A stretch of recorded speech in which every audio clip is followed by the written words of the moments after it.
जी नाज़रीन अस्सलाम वालेकुम। आज दो बड़े अहम मौज़ूआत पर बात करनी है। पीटीआई की तंजीम में दरारें पड़ चुकी हैं और शफ़क़त महमूद को फ़ारिग कर दिया गया है वस्ती पंजाब की सदारत से। उसकी जगह ये सदारत यास्मीन राशिद साहिबा को सौंप दी गई है।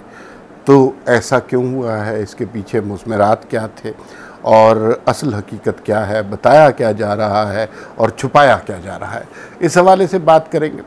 दूसरा ये है कि एक आम सवाल बहुत ज़्यादा पूछा जा रहा है कि ये जो प्राइस हाइक हुई तो है, अब इससे क्या इमरान खान कोई फ़ायदा उठाने में कामयाब होंगे या नहीं। ये दो सवाल है, इनके ऊपर बात करते हैं।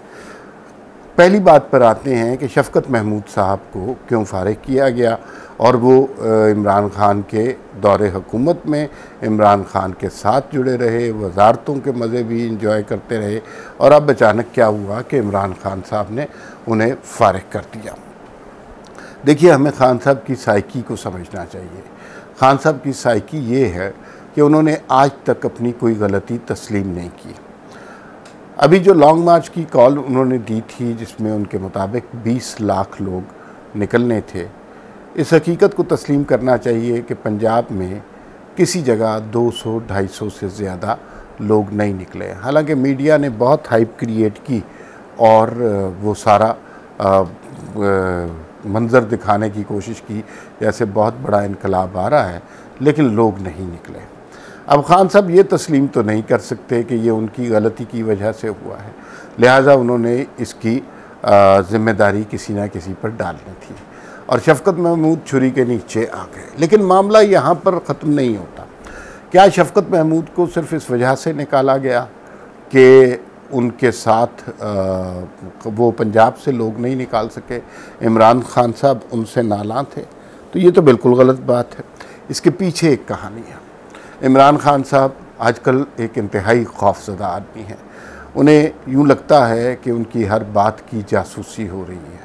जो बंद कमरों में वो बातें करते हैं अपने ख़ास वफ़ादारों के साथ, मोतमिदीन के साथ, वो सारी की सारी बातें लीक हो जाती हैं और वो समझते हैं कि उनकी ऑर्गेनाइजेशन, उनकी नाम नहाद सियासी जमात के जो बहुत से लोग इस वक्त उनके साथ हैं, उनके राब्ते इस्टेब्लिशमेंट के साथ हैं।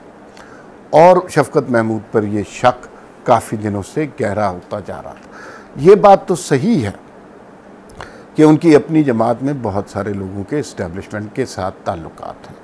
ये बात भी सही है कि वो इमरान खान की हर हरकत की रिपोर्टिंग बड़े अफसरान तक पहुंचा देते हैं।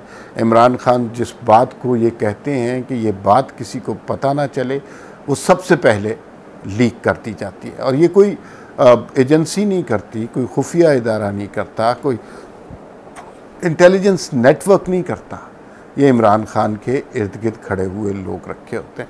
अब इस पे सवाल ये पैदा होता है, क्या इमरान खान को पहले नहीं पता था ये लोग ऐसे हैं, इनके इस्टेब्लिशमेंट के साथ राब्ते हैं और ये उनकी शिकायत लगाते हैं?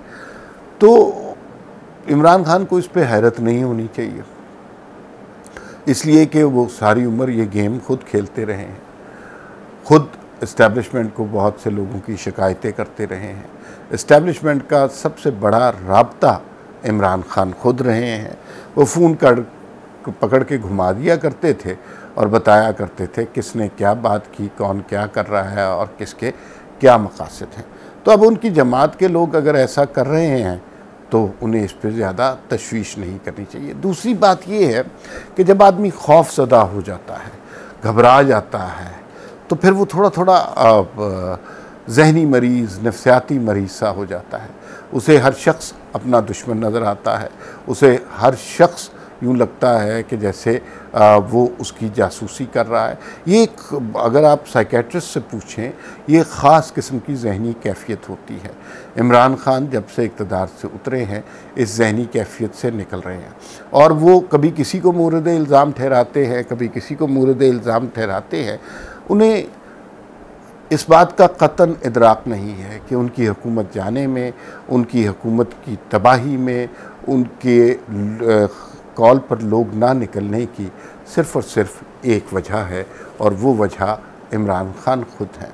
इमरान खान ने जिस तरह लोगों से, अपने लोगों से, बाकी सियासतदानों की हम बात नहीं कर रहे, जिस तरह नफ़रत का रवैया रखा, जो गरूर था उनकी शख्सियत में, वो लोगों से बात करना नहीं पसंद करते थे, हाथ मिलाना नहीं पसंद करते थे, दोपहर 2 बजे उठ के ट्रैक सूट का ट्राउज़र पहन कर जो है वज़ीर आज़म पाकिस्तान किसी फ़ॉरेन डेलीगेशन से मिल लेता था, और उन्हें इन चीज़ों की कोई परवाह नहीं होती थी कि उनका नहीं, उनके ऑफ़िस का कोई एक डेकोरम है, कोई इज़्ज़त है, कोई पास है। उन्होंने इन बात का कभी ख्याल नहीं किया। वो भेड़ बकरियों की तरह इसको भी जेल में डाल दो, इसको भी जेल में डाल दो, एक ज़ालिम जाबिर हुक्मरान की तरह काम करते रहे।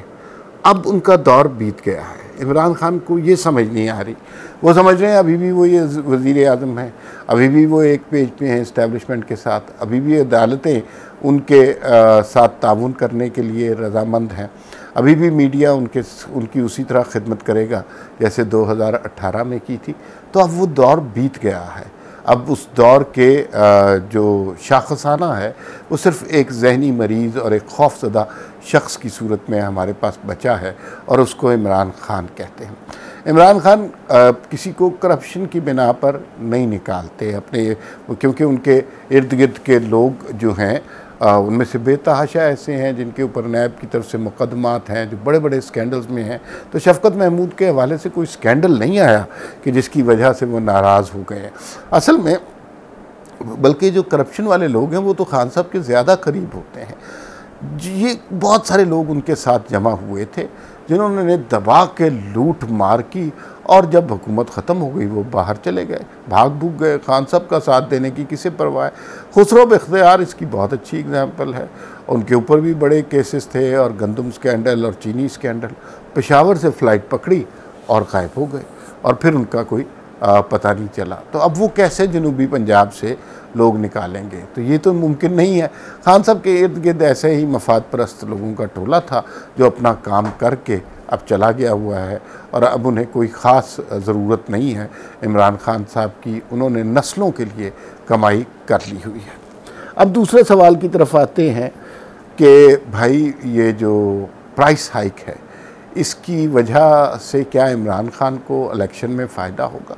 कोई और जमात होती तो उसको ज़रूर फ़ायदा होता, लेकिन अब तक बहुत सारे लोगों को ये समझ आ चुकी है कि ये जो पेट्रोल का आग लगी हुई है, ये बिजली के बिल करंट मार रहे हैं, जो गैस के बिल से एक जहनों में धमाका हो जाता है, ये सब कुछ इमरान खान साहब का दिया हुआ है, ये उन्हीं की अता है।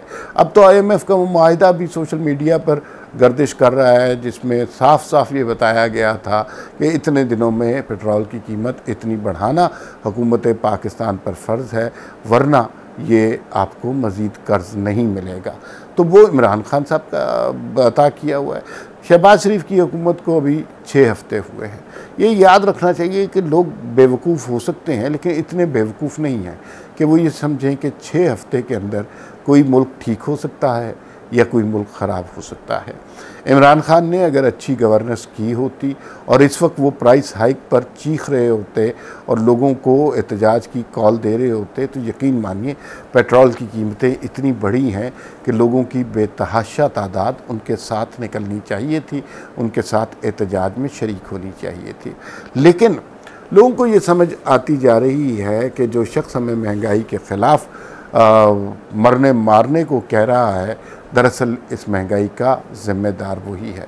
उसी की गलत पॉलिसियों की वजह से पाकिस्तान इस मकाम तक पहुंचा है, और उसी की हरकतों की वजह से आज सारी दुनिया में हम बेकारी के तौर पर मारूफ़ हैं, और हमारी हैसियत सिर्फ़ एक कर्ज़ ख़्वाह की सी हैसियत रह गई है।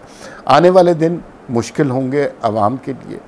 PDM ने हिम्मत की है और ये मुश्किल वक्त संभाला है। हमेशा नून लीग ही इस तरह के मुश्किल वक्त में चीज़ों को संभालती है। 2013 में भी लोड शेडिंग ख़त्म नहीं हो रही थी, तो लोड शेडिंग को ख़त्म इन्होंने ही किया था, लेकिन 6 हफ़्ते में उनसे भी ख़त्म नहीं हुई थी। ये थोड़ा सा टाइम लगता है। PDM ने अब जो फ़ैसला किया है वो ये फ़ैसला है कि ये बजट लोगों के लिए मुश्किल होगा, 4 महीने आइंदा आने वाले मुश्किल होंगे, लेकिन उसके बाद आहिस्ता आहिस्ता लोगों को रिलीफ देना शुरू करेंगे, और इनकी असल कामयाबी अगला बजट होगा जिसमें आवाम को एक बड़ी तादाद में रिलीफ मिलेगा। और जो लोग ये तवक्को कर रहे हैं अभी के इलेक्शन जो हैं वो जल्दी होने वाले हैं, उन्हें अब ख्वाब से जाग जाना चाहिए। इलेक्शन 2023 अगस्त में होंगे, बल्कि हो सकता है उससे भी 6 महीने लेट हो जाए। मज़ीद बात होगी फिर किसी दिन। अल्लाह हाफ़िज़।